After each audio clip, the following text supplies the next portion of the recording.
nikmat Allah, wa in ta'uddu ni'matallahi la tuhsuha. Seandainya engkau menghitung nikmat Allah, sungguh itu tidak akan sanggup kalian menghitungnya.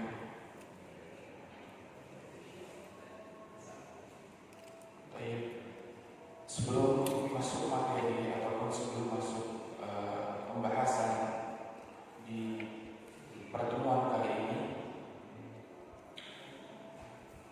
setidaknya ada kewajiban dari Allah terhadap ilmu yang kita pelajari. Yang pertama, kita mempelajarinya dengan bersungguh-sungguh. Kemudian yang kedua, kita mengulang atau istilah bahasa pesantren atau bahasa pembelajarannya itu murojaah. Dan yang ketiga atau yang terakhir yaitu amal, praktek dari seluruh apa yang kita pelajarkan yang sudah kita dapat. Sebelum kita masuk, insya Allah saya pengen mengulang biar bisa menyambung. Kemarin di bulan lalu kita di pertemuan pertama membahas tentang mengapa kita harus mengenal Allah Subhanahu wa Ta'ala. Karena mengenal Allah Subhanahu wa Ta'ala adalah urgensi yang sangat penting, melebihi makan, minum, bahkan udara yang kita hirup sekalipun. Kemudian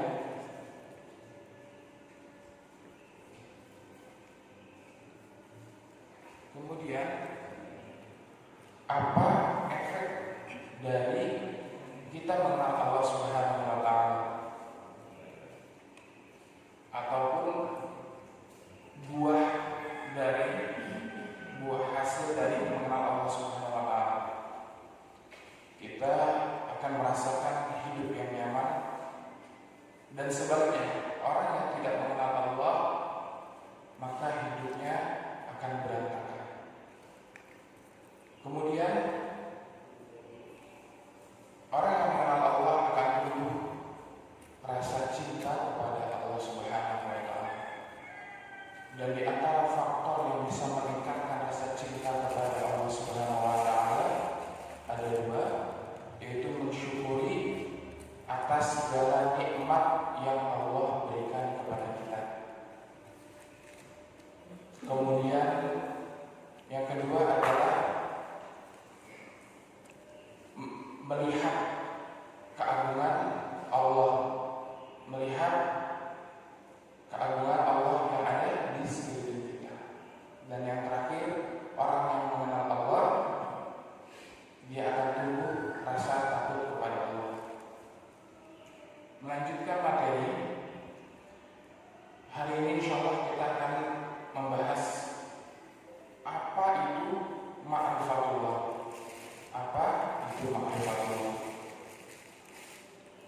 Di sini saya coba menukil jawaban dari Imam Ibnu Rajab dalam kitabnya Al-Ilmu Billah, ilmu mengenal Allah, huwa al-ilmu bi asma'ihi wa sifatihi wa af'alihi. Artinya, kita berusaha mengenal nama-nama, sifat-sifat dan perbuatan Allah.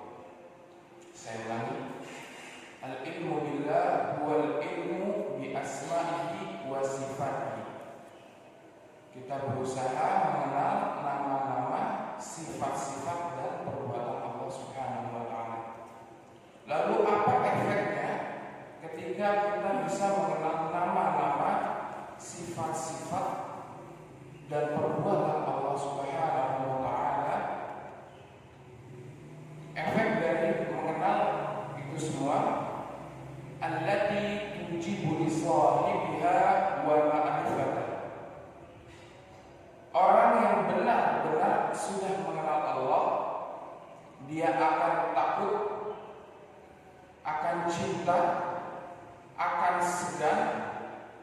kepada Allah Subhanahu wa taala dan akan mengabulkan Allah Subhanahu wa taala.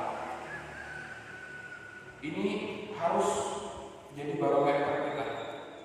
Jadi banyak sekali orang yang mengklaim dirinya sudah di derajat ma'rifatullah.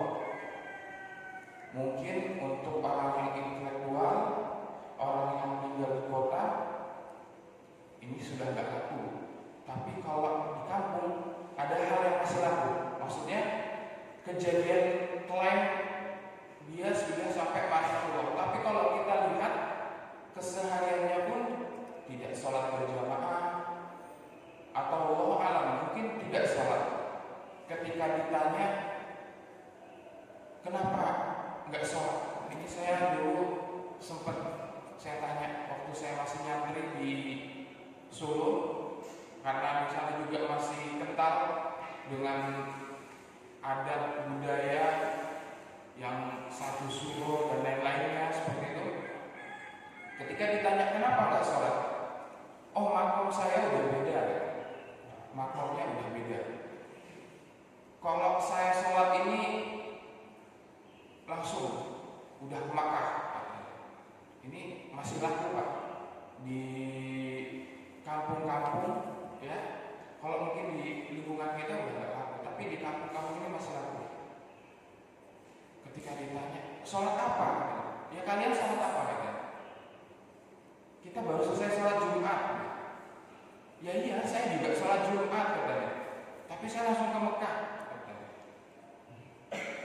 Ketika kita ngomong, Mbah, sholat Jumat jam 12 waktu Indonesia Barat, tapi sholatnya di Mekah.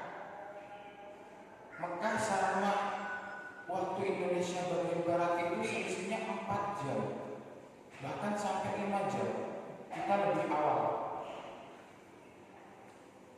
Kalau kita sholat Jumat jam 11 atau jam 12, di Mekah itu baru jam 8. Marbotnya itu masih bersih-bersih. Ya. Bapak sholat apa? Sholat duha atau sholat Jumat? Katanya sholatnya langsung ke Mekah. Beda makomnya. Bukan ma'rifatullah yang seperti ini yang kita inginkan. Jadi nanti ada pembahasannya, ada prakteknya. Bukan ma'rifatullah yang seperti ini yang kita harapkan. Kita lanjut. Cara menuju ma'rifatullah ini kita urut. Nanti sebelum kita masuk ke materi, nanti sampai ujung-ujungnya nanti kita akan belajar tentang makna kandungan la ilaha illallah, al-wala wal bara, tapi kita masih secara global. Kita bahas secara global. Cara menuju ma'rifatullah. Imam Ibnu Qayyim al-Jauzi mengatakan setidaknya ada 2 cara kita untuk menuju ma'rifatullah. Jadi bukan yang bertapa kemudian mengklaim tidak salah berjamaah dan lain-lainnya, bukan seperti itu. Yang pertama, merenungi, memahami Al-Quran dan As-Sunnah. Kemudian yang kedua, merenungi alam semesta atau bahasa aktivis dakwah atau bahasa santri atau bahasa thalabul ilmnya. Yang pertama itu ayat-ayat syar'iyyah, yaitu merenungi, memahami Al-Quran dan As-Sunnah itu ayat-ayat syar'iyyah. Saya coba pakai istilah yang mudah saja. Kemudian merenungi alam semesta, yaitu ayat-ayat qaumiyah, ayat-ayat qaumiyah. Ketika kita merenungi 2 hal tersebut, kita akan berjalan menuju ma'rifatullah, atau di antara cara menuju ma'rifatullah. Saya coba jelaskan di sini. Ayat-ayat syar'iyyah, ayat-ayat syar'iyyah atau merenungi, memahami Al-Quran dan Sunnah. Kalau kita membaca Al-Quran dan kita membacanya dengan benar dan baik, pasti di setiap halaman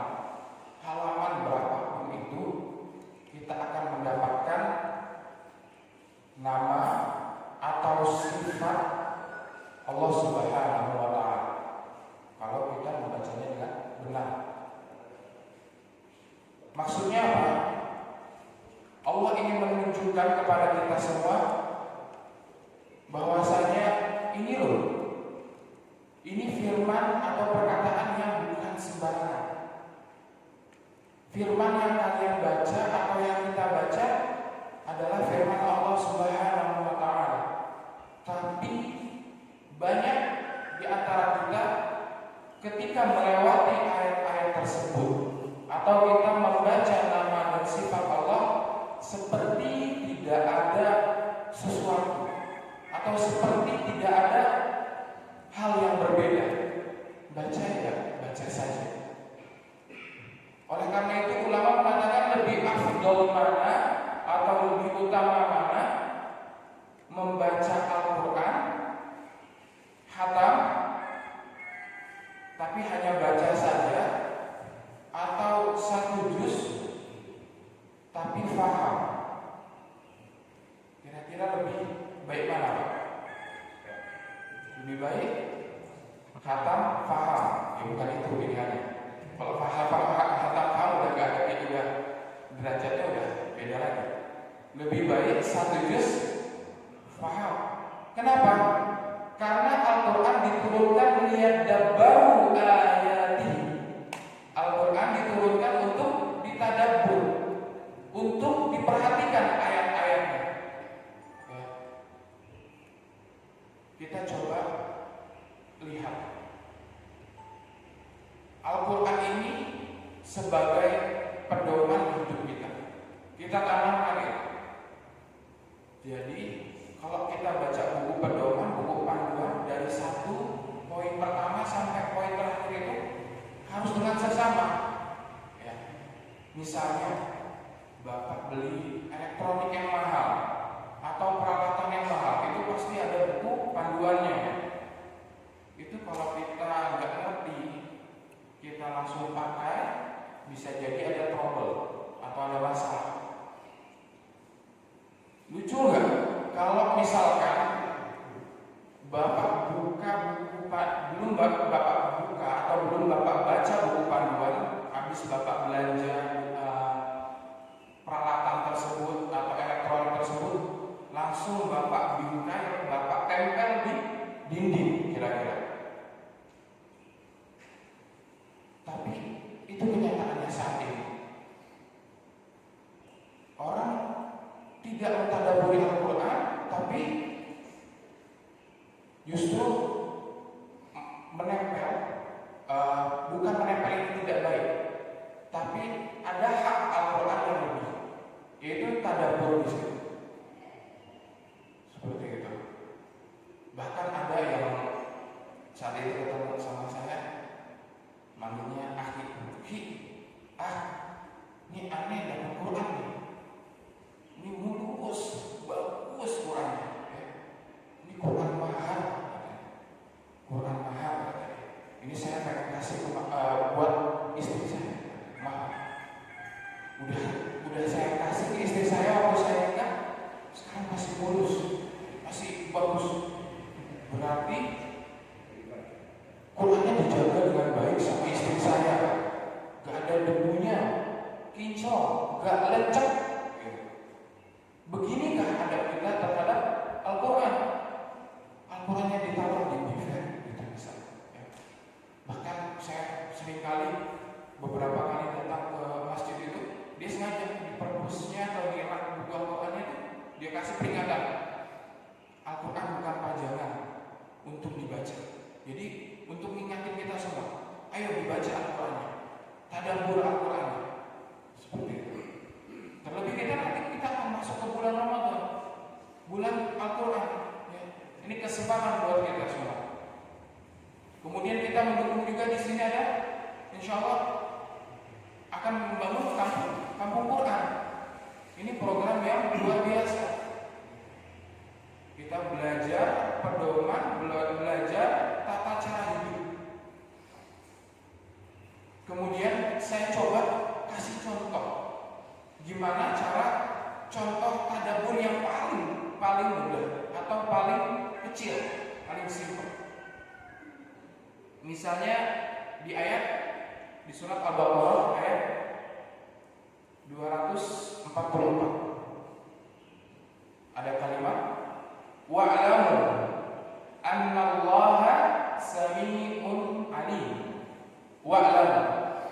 ketahuilah bahwa Allah Maha mendengar dan Maha mengetahui. Contoh tadabbur yang tepat. Ketika kita melihat, kita membaca, kita memahami, di situ ada kalimat Sami'un Alim.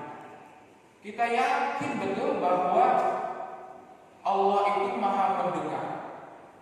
Kita akan sangat berhati-hati dengan segala ucapan kita, segala doa kita.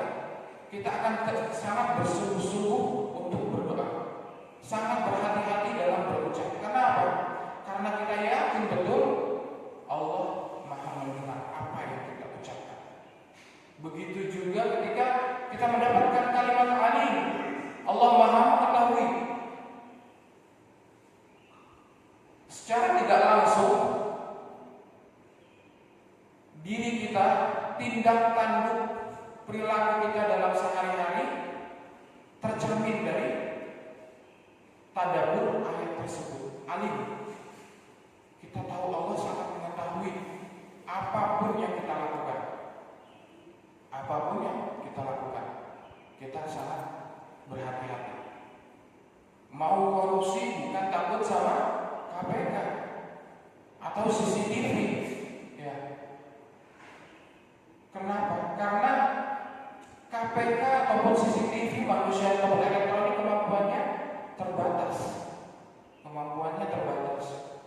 Mungkin di setiap kantor sekarang ruangannya ada CCTV. Bahkan warteg warung makan aja sekarang ada CCTV untuk melihat kejadian apa yang terjadi. Kalau mau korupsi cuma takut sama CCTV mah gampang, ya, gampang. Gitu. Gimana kira-kira? Transaksinya di mana? Kalau di kantor kan ada CCTV. Ya. Kira-kira di mana transaksi kalau mau korupsi biar nggak ketahuan? Kamar mandi misalnya, ketahuan. Satu orang kamar mandi masuk 2 orang yang curiga, malah kena fitnah yang lebih gede lagi. Yang lebih ekstrim lagi mungkin di warung makan atau di kuburan misalnya, di samping kuburan. Apa dia nggak takut? Bukan takut hantu ya. Kalau takut hantu ini korban TV. Takut ketika ngomong deal mati langsung. Dia maka akhir kalam deal.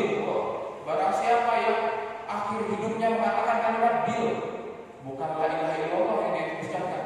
Dia kalau dealnya baik, dia lagi sedang negosiasi wakaf tanah misalkan untuk pembangunan atau apa. Ini kalau dealnya buruk gimana? Jadi su'ul khatimah, bukan husnul khatimah. Itu contoh tadabbur Al-Quran. Lalu apakah hanya berlaku untuk Al-Quran? Enggak. Berlaku juga kepada sunnahnya. Yaitu ayat syariah ini termasuk dengan sunnah Nabi, yaitu hadis-hadis Nabi Muhammad SAW. Sabda-sabda beliau, tingkah laku dan perilaku beliau juga termasuk di situ. Maksudnya apa? Saya memberi contoh. Rasulullah SAW dalam banyak hadis mengajak kita untuk merenungi kasih sayang Allah Subhanahu wa Ta'ala. Kita mentadabburi kasih sayang Allah Subhanahu wa Ta'ala. Di antara sabdanya beliau mengatakan, Inna lillahi mi'ata rahmah. Sesungguhnya milik Allah 100 rahmat. Ada 100 kasih sayang.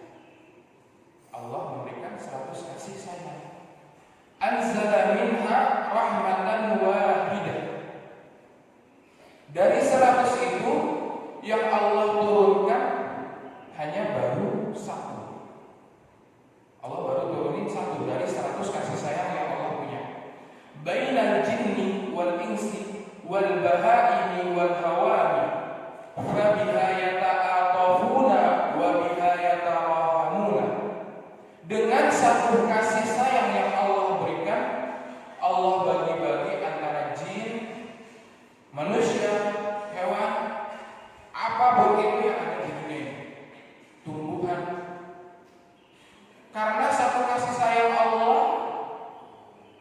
seorang ibu bisa sayang kepada anaknya. Seorang hewan bisa yang buas sekalipun tidak akan memakan anaknya, karena kasih sayang Allah Subhanahu wa Ta'ala. Allah bagi-bagi ke seluruh orang yang ada di bumi. Kalau kita perhatikan khutbah Jumat kemarin, khatib mengatakan dari surat Hud, kalau tidak salah mungkin bisa diperbaiki, dari surat Hud dia mengatakan wa ma min dabbatin fil ardi illa 'ala Allah rizquha. Khatib mengatakan seperti itu. Dabbah ini makhluk yang menempel pada permukaan bumi, itu semua sudah ditanggung rezekinya sama Allah. Tapi banyak kita yang nggak bersyukur, gitu loh. Padahal kalau emang makhluk itu berhak untuk tidak bersyukur, itu menurut saya ya Pak, ini menurut saya, bisa salah bisa benar. Kalau misalkan punya hak untuk nggak bersyukur, itu semestinya cicak yang nggak bersyukur, yang boleh komplain gitu. Kenapa? Dia melata, tapi pangsanya itu terbang, kan ribet. Kalau kita jalan ya rezeki kita juga ada di sekeliling kita. Ini cicak kalau nggak keluar, dia bakalan mati kelaparan. Keluar pun ada hadis yang mengatakan sunnah, yang mengatakan boleh dapat pahala ketika membunuh cicak. Kalau dia mau komplain gitu Pak, ya, mangsanya ini terbang gitu. Tapi Allah tidak melihat hasil. Allah itu melihat usaha kita. Ya. Saya pernah sholat di sebuah masjid kecil, musola gitu. Waktu itu saya sholat, ada tukang cobek Pak. Tahu cobek ya? Cobek apa coba? Ya, istilahnya istilah antara kita. Mungkin cobek ya, ulekan batu itu dia bawa di depannya 5, di belakangnya 5 gitu ya, 10 gitu. Hitunglah satu cobek itu kurang lebih 1 kilo atau 1,5 kilo batu gitu lah. Dia bawa. Itu kan 10 cobek. Itu kurang lebih sekitar 12-13 kilo. Kalau bawanya cuma 5 menit sih nggak kerasa gitu. Kalau bawanya seharian juga lumayan. Dia mau sholat, dia taruh cobeknya di depan masjid, dia sholat tinggalnya. Panik gak dia? Perlu gak? Kira-kira dia pernah gak lihat tukang cobek? Cobeknya dirantai dulu, diikat. Padahal kalau dia pikir-pikir, dia kena jadi ikhtiar ya. Tapi Allah kan gak lihat ikhtiar, gak lihat hasil. Allah itu melihat ikhtiar usaha kita. Kita lihat tukang cobek tersebut. Kalau kita pikir-pikir, berapa sih satu komplek ini, kalau dia keliling berapa dia bakalan laku satu cobek itu?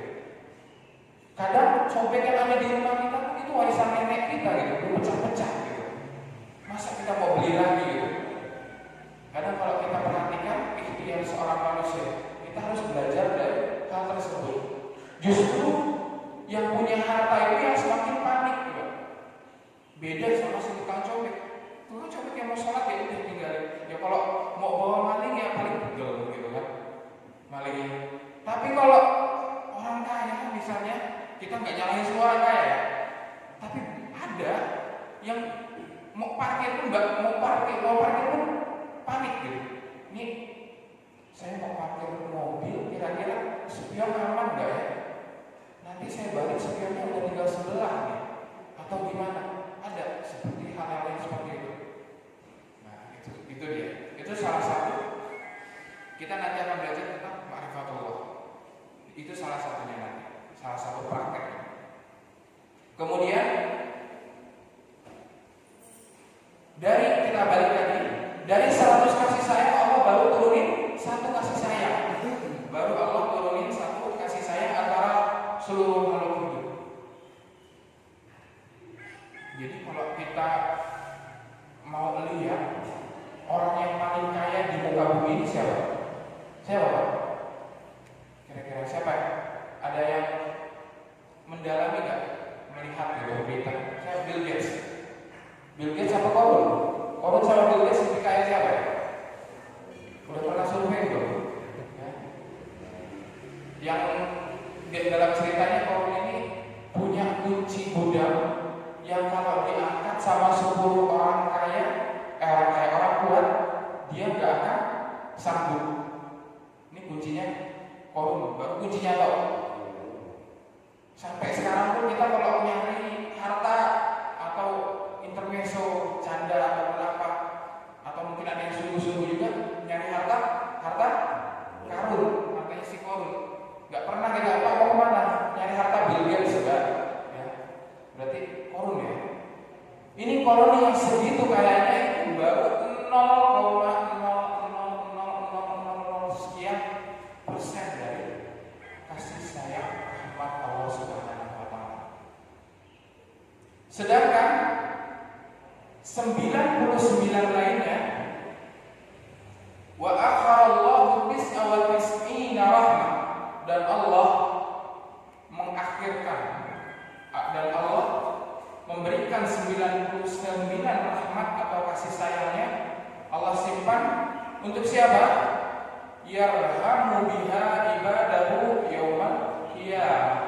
Yarhamu biha ibadahu yaumal qiyamah. Untuk kasih sayang kepada hambanya pada hari kiamat. Pada hambanya yang bertakwa pasti, yang beriman. Ini luar biasa balasan Allah. Kita coba berpikir, Pak. Coba kita berpikir, misal-misal, Pak, kita merasa kita udah beriman. Kelak kita, semoga kita masuk dalam golongan-golongan orang yang mendapat kasih sayang Allah, 99 kasih sayang Allah ya. Amin ya Rabbal. Kemudian, kalau kita pikir tingkah laku kita sekarang gitu loh Pak. Ya puasa ya puasa, tapi kadang masih jelalatan. Ya zakat kadang sedekah ya sedekah, tapi kadang masuk riya di dalamnya. Ya. Dan ibadah-ibadah lainnya kadang sholat ya sholat, tapi baru takbir pertama udah panik, motor tadi udah kunci stang belum ya? Kayak gitu. Kadang dengan ibadah kita yang serba terbatas ini, dengan ibadah kita yang minim ini, Allah ganti dengan 99 kasih sayangnya di hari kiamat. Masya Allah. Ini dia. Kita disuruh tadabbur, kita suruh berpikir gitu, mentadabbur. Itu baru ayat-ayat syariah, baru tentang kita membahas tentang ayat-ayat syariah. Kita coba belajar sekarang tentang ayat-ayat kauniyah, mempelajari yang ada di sekeliling kita. Ini di antara cara untuk kita mengenal ma'rifatullah. At-tadabbur ibadah al-awliya. Tadabbur adalah ibadahnya para waliullah. Jadi wali Allah selain berdoa, berzikir, sholat, zakat, puasa dan haji, dia punya ibadah tadabbur, tafakkur alam, tadabbur untuk melihat alam, untuk melihat alam semesta ini. Wa fil ardi ayatul lil mu'minin. Di muka bumi ini terdapat tanda-tanda kekuasaan Allah untuk orang-orang yang yakin. Wa fi anfusikum afala tubsirun. Dan apa yang ada di diri kalian, apakah kalian tidak melihatnya? Apakah tidak kalian tubsirun melihatnya? Kita maksudnya suruh mentadaburi. Seperti yang saya ucapkan sebulan yang lalu. Kira-kira Bapak tahu nggak panjangnya usus itu berapa? Beratnya jantung kita itu berapa? Kita disuruh berpikir. Gitu. Coba kita bayangkan. Kita nggak pernah berpikir tentang tubuh kita. Kenapa hidung ini bentuknya kayak gini gitu? Kenapa hidung itu nggak ke atas? Kan lebih gampang menghirup udara gitu. Udara lebih enak gitu kan. Betapa sulitnya ketika hujan kita harus jalan seperti ini gitu. Kalau hidup kita ke atas. Kenapa kita nggak berpikir kenapa jari kita ini ada yang pendek, ada yang panjang, tinggi. Padahal kalau kita lihat pagar gitu misalnya, lebih bagus mana? Enggak panjang pendek panjang gitu atau sama rata, ya kan? Tapi Allah lagi nggak buat pagar, Allah lagi buat tangan untuk kita berpikir. Coba bayangkan kalau semuanya jempol, betapa sulitnya kita mau membersihkan hidung mobil, gitu misalnya. Ini bisa dibilang nikmat, ya. Mobil itu nikmat buat yang melakukan, tapi musibah bagi orang yang sebelahnya gitu. Kita nikmat gitu, tapi musibah sama seperti kentut dan lain-lain itu. Kita harus banyak bersyukur nikmat, tapi musibah bagi tetangga kita atau orang yang duduk di sebelah kita. Pernah nggak kita berpikir di antara tubuh kita ini ada dua tulang yang terlihat, ada kuku dan gigi. Pernah nggak berpikir kalau seandainya satu sel saraf meleset kebalik misalnya, itu kalau saraf itu kan kecil-kecil ya Pak, kebalik misalnya, yang tumbuh gigi, yang kuku nggak tumbuh, kebalik coba. Nanti ada jamaah yang duduk di belakang nggak mingkem misalnya, mangap. Ketika ditanya kenapa belum potong gigi misalnya, nah itu kita coba pikirkan. Kenapa kita nggak berpikir rambut kita ini bisa panjang tapi alis nggak panjang gitu? Padahal sama-sama bulu gitu. Ini semua ayat-ayat kauniyah yang ada di dalam tubuh kita. Ini baru yang ada di tubuh kita. Belum yang ada di sekeliling kita. Makanya orang-orang bijak itu mengatakan mata itu terbagi menjadi 3. Mata terbagi menjadi 3. Yang pertama ada mata kepala, ya.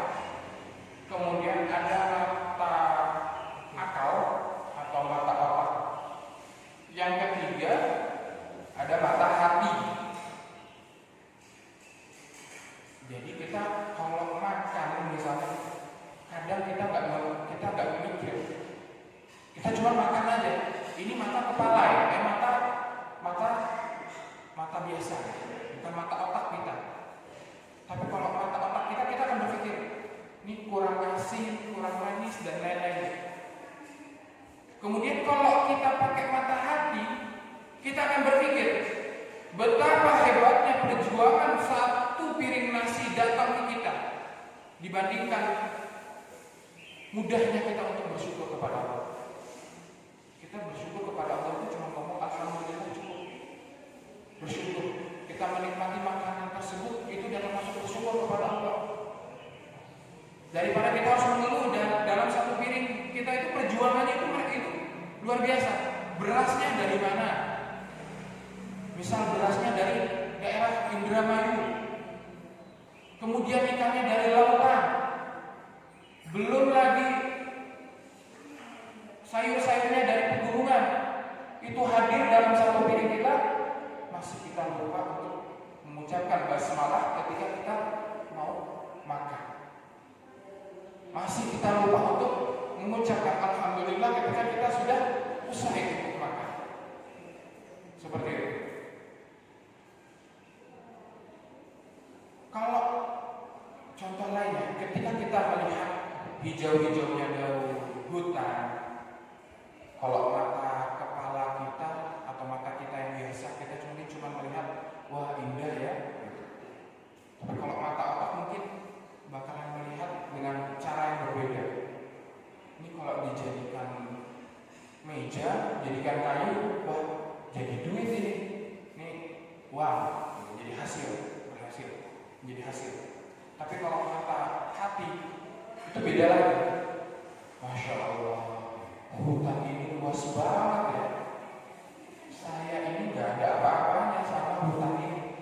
Jangankan hutan, satu pohon aja, ini saya nggak ada apa-apanya ukurannya. Betapa besarnya yang memiliki hutan ini, Allah Subhanahu wa Ta'ala.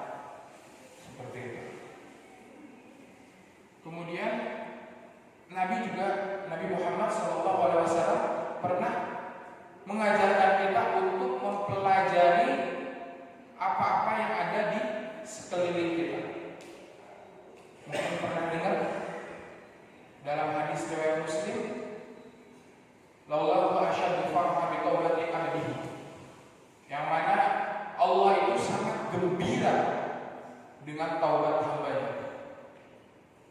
Jadi Allah itu ketika kita bermaksiat, ini ilustrasi ya Pak, mungkin malaikat itu udah bilang, ya Allah ini saya azab aja ya Allah, ini orang udah syirik, udah apa? Tapi Allah bilang, jangan dulu, kita lihat dulu. Ini ilustrasinya. Ketika hamba tersebut mengucapkan istighfar, nah malaikat-malaikat lihat hambaku beristighfar, dia sangat bangga. Kisahnya itu apa?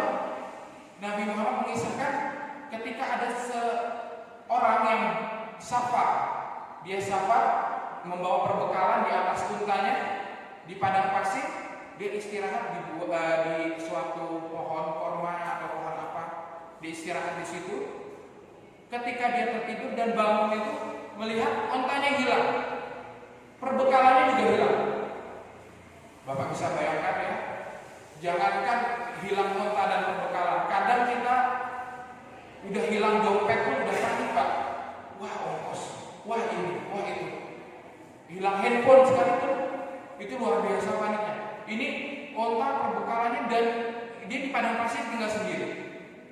Orang ini putus asa luar biasa, putus asa. Dia hanya bersandarkan aja, udah tinggal nunggu ajal aja dah. Mau pulang udah gak kuat. Namanya orang bangun tidur ya lapar ya haus ya, seperti itu. Tapi perbekalannya hilang. Tiba-tiba kun fayakun, hadir lagi onta tersebut lengkap dengan perbekalan. Betapa gembiranya orang tersebut melihat onta itu datang lengkap dengan perbekalannya tanpa ada yang kurang satu. Allah itu lebih gembira lagi ketika melihat hambanya beristighfar, bertaubat kepadanya ketika dia melakukan kesalahan. Ustaz, gimana ini kalau misalkan saya udah taubat, melakukan kesalahan tersebut lagi, taubat lagi, melakukan kesalahan tersebut lagi, gimana Ustaz? Jawabannya satu, taubat harus sampai bosan. Kalau kita nggak bisa berlomba-lomba dengan orang yang ahli ibadah dalam ibadahnya, setidaknya kita berlomba-lomba dengan orang yang bermaksiat dalam bertaubat. Itu kuncinya. Kemudian bersungguh-sungguh dalam bertaubat. Kemudian Nabi Muhammad juga pernah mengatakan, Innallaha yaghdab. Allah itu sangat cemburu. Kapan Allah cemburu? Wa innal mu'min yaghdab. Wa ghayratullahi ayyatiya mu'minan ma haramahullah. Allah itu cemburu ketika seorang mukmin melakukan sesuatu yang diharamkan oleh Allah Subhanahu wa taala. Allah cemburu. Allah sangat cemburu. Oleh karena itu, kalau kita bayangkan, kita ini apa sih yang membuat kita cemburu? Manusia apa? Di sini dikatakan wa innal mu'min yaghdab. Seorang mukmin juga ada rasa cemburu. Misalnya kita cemburu ketika istri kita diganggu oleh orang lain atau anak perempuan kita digoda. Walaupun yang menggodanya lebih kekal, lebih kuat, lebih hebat dari kita, nggak peduli. Kalau perlu kita sing-singkan lengan baju kita. Kenapa? Gengsi. Ya. Mau yang lebih kekal sekalipun kita hadapin. Gitu. Walaupun ini kalau apple to apple udah pasti kalah. Gitu. Udah pasti kalah. Kita kecil gitu, yang kita hadapi bisa 2 kali lipat. Tapi itulah, Allah sangat-sangat cemburu ketika hambanya melakukan maksiat. Kemudian sebelum terakhir, apa saja yang perlu dikenal kepada Allah Subhanahu wa taala? Yang kita harus kenal dari Allah Subhanahu wa taala, ini singkat saja secara global. Nanti pembahasannya di pertemuan selanjutnya. Yang pertama itu, Allah itu ada. Wajib kita melakukan ataupun kita percaya kalau Allah itu ada. Kalau kita satu ini cedera, udah sia-sia semua ibadah kita. Kita nggak yakin Allah itu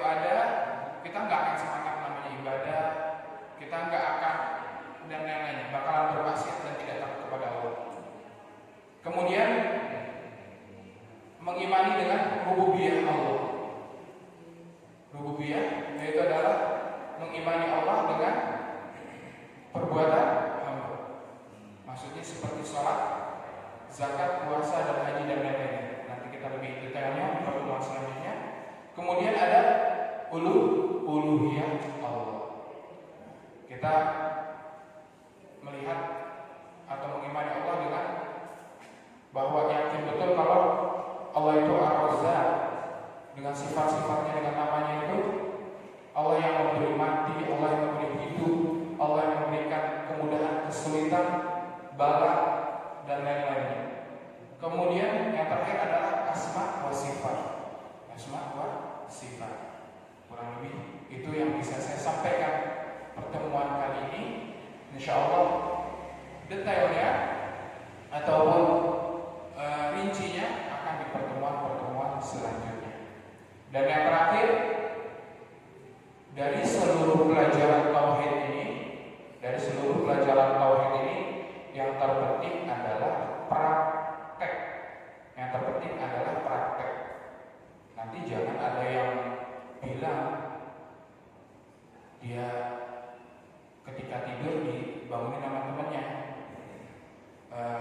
Mas, itu kajian, dengerin ustaznya ceramah. Lah itu ustaznya bilang yang penting praktek, nggak perlu lah denger ceramah. Ya apa yang mau dipraktekin itu apa? Kalau kamu nggak denger apa-apa lo tidur kan? Jadi bukan saya mengatakan mendengar kajian itu nggak penting, penting, tapi lebih penting lagi nanti di prakteknya. Lebih penting lagi di prakteknya. Contoh praktek paling kecil. Ini di sini saya ada air. Sekarang saya haus. Ini saya ilustrasikan. Misalkan sekarang saya haus, saya minum. Kemudian hausnya hilang. Kenapa hausnya hilang? Karena apa hausnya hilang? Karena Allah. Mau kita basahin kayak gimana pun, kalau minum 8 ember sekalipun, kalau bukan Allah yang hilangin haus, enggak akan hilang hausnya. Ini contoh paling kecil. Ini ngelatih, bukan kuis ya Pak, ini Pak. Ini ngelatih diri kita biar menyandarkan segala sesuatunya itu kepada Allah. Sedangkan air ini hanya wasilah, hanya perantara. Dia basah tenggorokan, perantara. Kita mau basahin sebasah-basahnya sampai selang kita tempel ini, kalau Allah bilang enggak ini, ya enggak akan hilang hausnya. Sama, kita kadang melihat ada orang kaya malah nggak bisa tidur, padahal begitu empuknya spring bed dia, begitu dingin AC-nya. Kemudian ada di pinggir jalan tidur di emperan, malah lebih nyenyak. Kenapa? Karena yang buat nyenyak itu ya Allah, yang buat ngantuk itu Allah.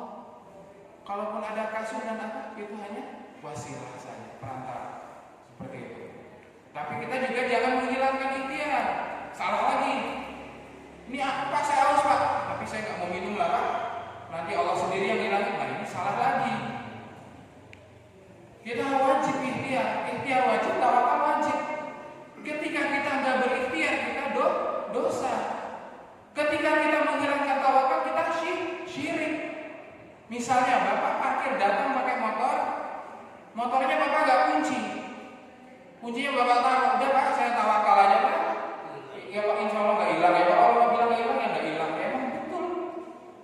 Seperti itu. Tapi itu dosa, menghilangkan ikhtiar. Begitu juga sebaliknya, dirantai sedemikian rupa, atau bahkan mungkin saya pernah ditegur sama ayah saya waktu saya SMA dulu, jiwa muda ya, bawa motor ngebut-ngebut. Ayah saya bilang, Rasha kamu ini syirik, ngebut-ngebut. Kok bisa sampai ke syirik? Saya ngaji di pesantren itu nggak ada namanya materi ngebut dari motor itu syirik. Kok bisa? Ayah saya bilang, karena kamu terlalu percaya sama mesin. Sangat percaya dengan rem, dengan rantai, dengan ban motor itu juga syirik Pak.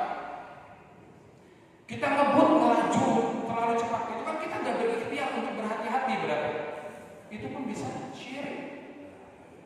ban itu bisa meledak, bisa putus, bisa pecah, rantai bisa putus, rem bisa bolong. Tapi kita sangat percaya diri. Bahkan kita menaruhkan nyawa kita ke mesin tersebut. Seperti itu kurang lebihnya. Mungkin itu saja yang bisa saya sampaikan untuk pertemuan kali ini.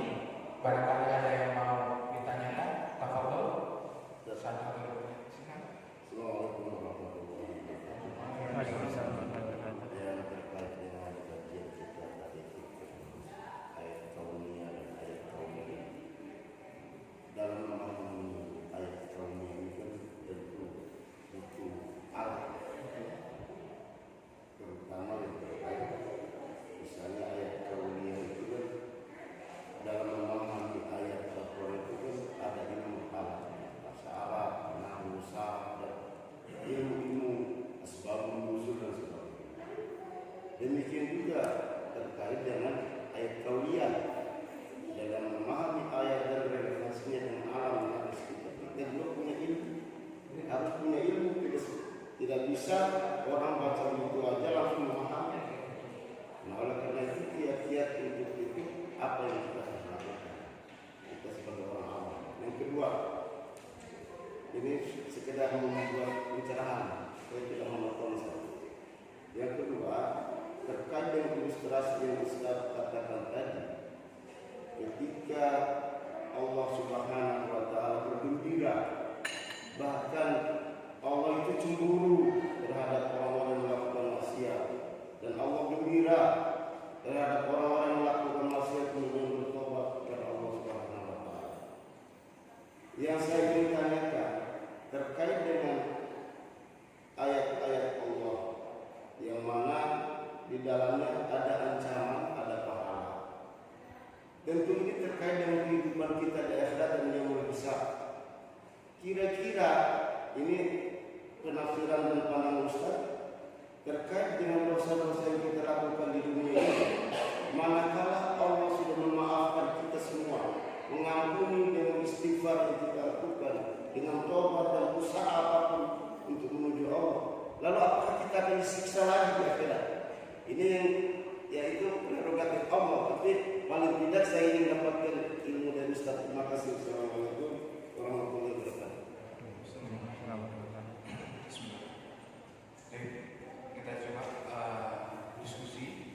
Nanti boleh dilengkapi. Yang pertama tadi Bapak menanyakan tentang kiat-kiat untuk memahami ayat-ayat syariah atau kauniyah yang itu harus ada bahasa Arab dan lain-lain ya. Untuk kita yang awam seperti ini ya, ada istilahnya taklid, atau bergantung. Qalada yuqallid bahasa Arab. Dan taklid ini enggak seutuhnya salah. Yang salah itu kalau dia taklid buta kepada selain Nabi Muhammad. Jadi kita keterbatasan ilmu, Pak. Kita keterbatasan kemampuan. Karena emang itu sudah hikmahnya Allah. Allah memberikan manusia itu tidak kesempurnaan. Sudah pasti. Seperti itu. Kalau kita semua pintar, Pak. Kalau kita semua udah tahu semuanya tentang pelajaran, itu gak akan ada lagi namanya hikmah bermajelis, gak akan lagi ada hikmahnya thalabul ilm. Oleh karenanya Allah membuat kita kekurangan. Terus gimana caranya kita untuk memahami ayat-ayat syariah dan kauniyah? Caranya kita bisa bertaklid kepada ulama yang sudah berijtihad. Ulama di sini orang yang ahlul ilm. Nggak bisa sembarangan orang. Kita nemu orang di pinggir jalan dia berfatwa, kita nggak tahu asal usulnya, misalnya kita taklid, ini salah. Kemudian kita taklid terlalu berlebihan kepada ulama pun salah. Karena semuanya kullu bani adam khata'. Setiap manusia itu ada kesalahannya, kecuali Nabi Muhammad yang ma'sum. Itu pun Nabi Muhammad pernah ditegur. Abasa wa tawalla an ja'ahul a'ma dan lain-lain.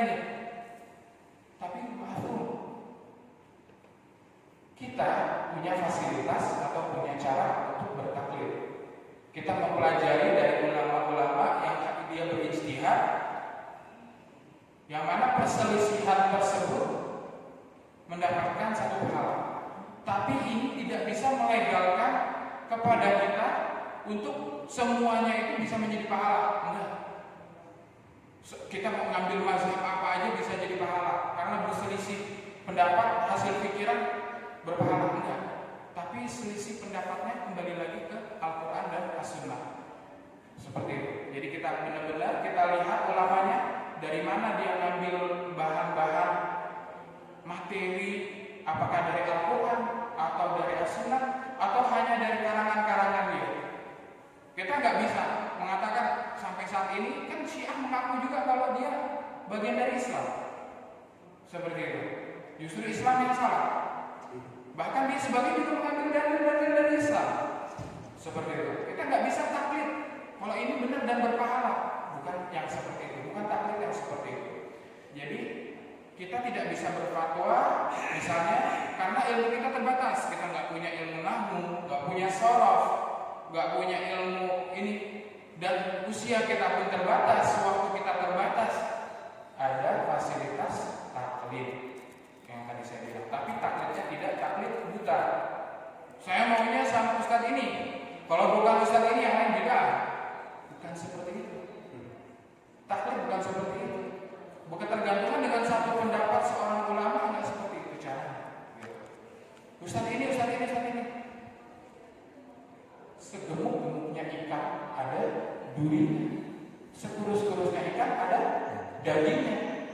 Seburuk-buruk ulama, ahlul ilm ada baiknya, ambil yang positifnya aja.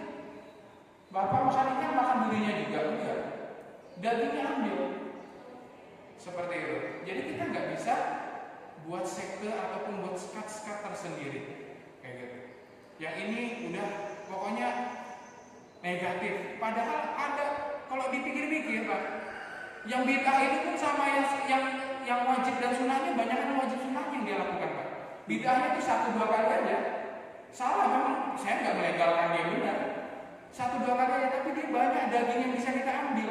Istilah ikan itu seperti itu. Tidak taklid buta. Kemudian apakah kita diazab lagi ketika kita nanti dalam hadis ada yang menjelaskan kalau ada nanti kaum Nabi Muhammad itu ada yang masuk neraka dahulu. Kemudian Nabi Muhammad bersujud kepada Allah, dia memohon kepada Allah, ya Allah,